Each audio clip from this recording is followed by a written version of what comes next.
अगर वांडो के इलाके पूरे दे सियालकोट मजदूर जाएंगे तो सियालकोट की इंडस्ट्री को फायदा होगा। अगर गुजरांवाले जाएंगे तो गुजरांवाले की इंडस्ट्री को फायदा होगा। वाला अगर रोड मोटरवे पर आ जाता है तो गुजरांवाले ताजरा को बहुत ज़्यादा फायदा हो जाएगा। इस टाइम साढ़े को वांडो आने वास्ते गुजरांवाले का कोई रास्ता ठीक नहीं। गुजरांवाले के लिए कोई रास्ता नहीं है। लाहौर के लिए ये हमारे लिए अच्छा एक सफ़र है। अस्सलाम वालेकुम नाज़रीन, मैं हूं अब्दुल्ला शेखू और आप देख रहे हैं GW TV। नाज़रीन, आप मेरे पीछे देख सकते हैं कि कितना खूबसूरत रोड गुजर रहा है। ये road Sialkot to Lahore motorway है। ये रोड गुजर तो गुजरांवाला की सरजमीन से रही है, लेकिन बज़ाहिर गुजरांवाला शहर को इसका कोई फ़ायदा नहीं है। हालांकि गुजरांवाला पाकिस्तान का 5वां बड़ा सनती शहर है और पाकिस्तान के GDP में इसका 5% हिस्सा भी है। इतने बड़े सनती शहर को मोटरवे फ्राहम नहीं की गई और जो मोटरवे इसकी सरजमीन से गुजर रही है उसका इंटरचेंज तो इसको दे दिया गया है, लेकिन गुजरांवाला शहर से मिलाने के लिए इसको कोई मखसूस लिंक रोड नहीं दिया गया।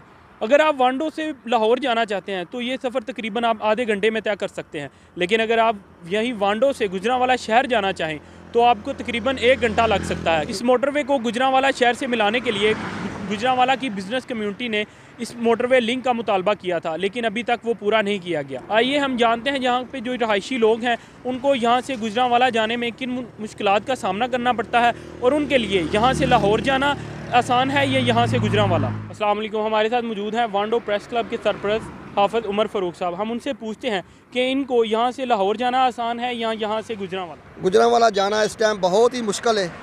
लाहौर और सियालकोट डस्का जाना आसान है, कामों की जाना मुश्किल है। अगर असी गुजरांवाला जाने तो पहले सानू कामों की जाना पड़ेगा। कामों की वाली सड़क भी बिल्कुल छोटी है, उहदे ते रश रहिंदा वे, एक्सीडेंट होने का खतरा हुंदा है। इस टाइम साढ़े कोल वांडो आने वास्ते गुजरांवाले का कोई रास्ता ठीक नहीं। कोई टैक्सी ड्राइवर गुजरांवाला जाना पसंद नहीं करता। अगर किसी को गड्डी किराए ते ले जाए वो कहता गुजरांवाला ना जाओ, लाहौर चले जाओ या डस्का चले जाओ। इस वास्ते साडा हैडकुआटर गुजरांवाला है, साडा जिला गुजरांवाला है, साडा बोर्ड गुजरांवाला है। अगर अस्पताल की जरूरत पैंदी सानू गुजरांवाला या कामों की जाना पैंदा है, लेकिन इस टाइम कोई रास्ता नहीं। इतना खतरनाक रास्ता वे गुजरांवाला जान नूं कि कोई बंदा तैयार नहीं होता गुजरांवाला जाइए। तो असी गौरमेंट अगे मुतालबा कर रहे हैं कि साडा गुजरांवाला रोड जो वांडो गुजरांवाला मेन रोड है उन्होंने तमीर किया जाए या ਜਿਹੜੇ होर मनसूबे ने उन्होंने तमीर किया जाए। कोई एक्सीडेंट का मसला बन गया है, किसी का कोई कानूनी होर मसला बन गया है, कचहरी जाना हुंदा वे, अस्पताल जाना हुंदा वे, रोज़ाना का काम एक लोगों उत्थे जरूर जाना है क्योंकि साडा गुजरांवाला दा जरूरत गुजरांवाले दी है। लाहौर जाना तो किसी कोई कारोबार वास्ते जाना है या कोई शॉपिंग वास्ते, लेकिन कोई भी महकमा में सरकारी तो सानू गुजरांवाला जाना जरूरी है। कॉलेज गुजरांवाला जाना जरूरी है, लेकिन गुजरांवाले में कोई रास्ता नहीं। इतनी प्रॉब्लम है वांडो वाले ताजरा नूं, इन्नी प्रॉब्लम है कि वो परेशान ने बेचारे। गुजरांवाला का रोड खराब है तो असीं मुतालबा कर रहे हैं कि गुजरांवाला रोड जल्द अज जल्द तमीर किया जाए, क्योंकि गुजरांवाला अगर रोड मोटरवे पर आ जाता है तो गुजरांवाले ताजरा नूं बहुत ज़्यादा फायदा हो जाएगा कि वो मोटरवे पर आ सकणगे, इत्थों अपना माल सप्लाई ट्रकों से ट्रालां ते कर सकणगे। वो चाहे अगों इस्लामाबाद चला जाए, मुल्तान चला जाए, ये रोड जिहड़ी है अगों मिला देगी। लेकिन गुजरांवाले वाले नूं फायदा हो जाएगा, वांडो वालियां नूं, पूरे इलाके नूं, जिन्हें भी वांडो के पिंड ने, पूरी तहसील नूं फायदा हो जाएगा। एक रोड बनने वाला इस टाइम कोई रोड वांडो नूं सही सलामत नहीं आ रहा। अगर गुजरांवाला का मोटरवे लिंक ना मोटरवे हो जाए फिर सिर्फ 20 मिनट का रास्ता है, क्योंकि इत्थों GT रोड साडा मोड़ इमनाबाद वाला गुजरांवाला सिर्फ 21 किलोमीटर है। 20 मिनट तो भी पहले 15 मिनट का रास्ता हो जाता है, जिहड़ा कि सानू हुण देखो 2 घंटे लगते हैं। 2 घंटे च असीं गुजरांवाला पहुँचने, 1.5 घंटे च असीं मोड़ इमनाबाद पहुँचने।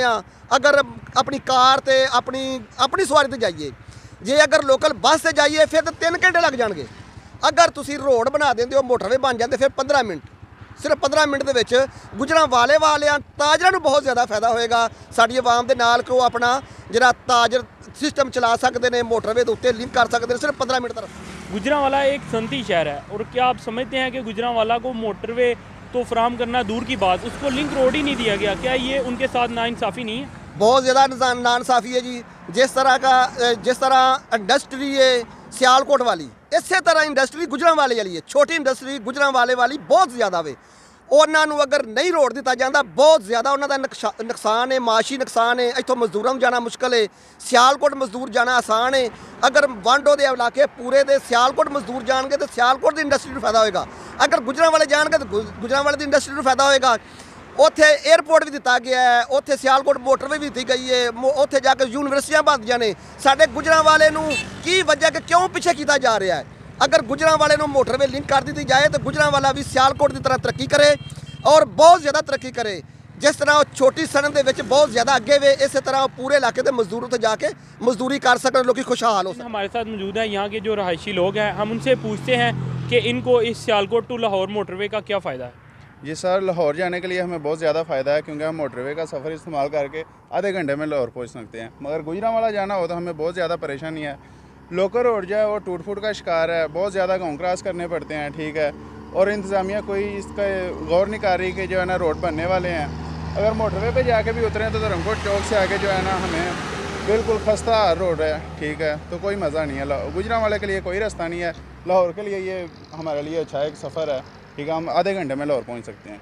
अच्छा, तो नाज़रीन आपने यहाँ के लोगों की बातें सुनी, उनका यही मुतालबा है कि गुजरांवाला को इस मोटरवे से मिलाने के लिए बाकायदा एक लिंक रोड दिया जाए, ताकि गुजरांवाला की बिज़नेस कम्युनिटी को भी उसका फ़ायदा हो और जहाँ पर रहने वाली आवाम को गुजरांवाला जाने के लिए आसानी हो।